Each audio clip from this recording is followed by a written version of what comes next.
Азыркы Россиянын территориясы ар дайым түрк империяларынын акыркы 1000 жылдарда ушул Россиянын территориясы түрк империясынын территориясы болгон. Түрктөр Камчаткадан баштап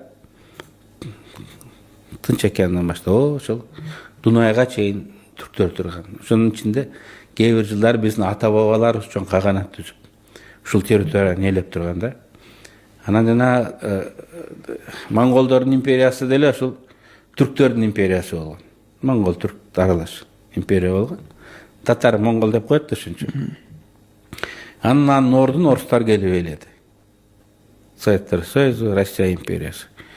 Ушул чөлкөм дүйнөнүн 5тен бири биздин ата бабаларыбыздын чөлкөмү. Биз аны таштап, менталитетибизде, тарыхыбыздагы күн көрө турган тиги мейкиндигибиз дагы ушул жерде. Аны таштап Европа же башка жака кетип кала албайбыз. Ушул жер биздин жер. 50-жылы азыр эле калды, 25 жылдан кийин. 50-жылы Россиянын калкынын жарымынан көбү каралар деп коет го, биз болобуз. Кавказдыктар, Орто Азиялыктар. Жакын 25 жыл көз ачып жумганча өтүп кетет. Калктын жарымы түрктөр болот. Согуш жолу менен эмес. Жөн эле ошол жерде иштеп менет кылып отурсак, биздин ата бабаларыбыз Тынч океандан, Камчаткадан, Сахалинден баштап Дунайга чейин, кем азыр Дунай деп элек, Днепрге чейинки жер кайра өзүбүзгө келет. Ошондой болду. Москвага бар, Калининград, кайерге барсаң ушул кыргыздар жүрөт. Хакасия менен Алтайда өз депутат шайлай тургандай болуп калышты, сандары көбөйүпчү.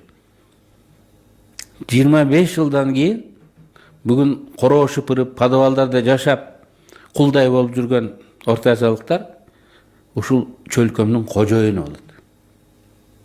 Анан биз бүгүн аны таштап кетип калбашыбыз керек.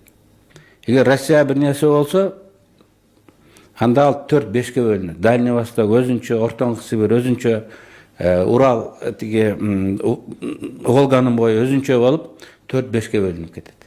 Анда биз жана ата бабаларыбыздан калган жерди толугу менен оптом ала албайбыз. Бөлүнүп кетет. Орустар кайтарып куралдары менен, ракеталар менен толук эч кимге тийгизбей туруп турса эле, 30-40 жылда ал жер биздин жер болот. Табигый жол ошого баратат. Табигый жол ошол жакты көздөй кетип атат. Демек, анда улуттук идеологиябыз биздики ошол болуш керек. Кызыкчылыгыбыз.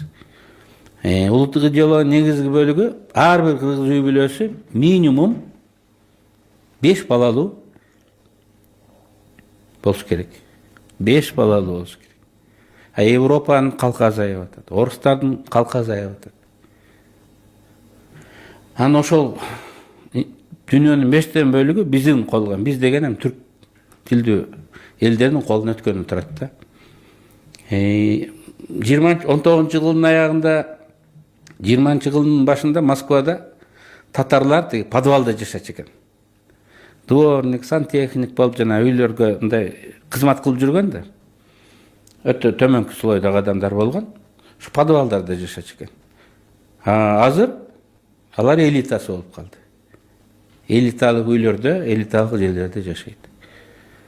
20-30 жыл мунун кыргыздар дагы барып короо шыпырып идишин жууп жүргөн, азыр алды миллионер болуп, орусту жумшап калды. Кызматты калып караганда да.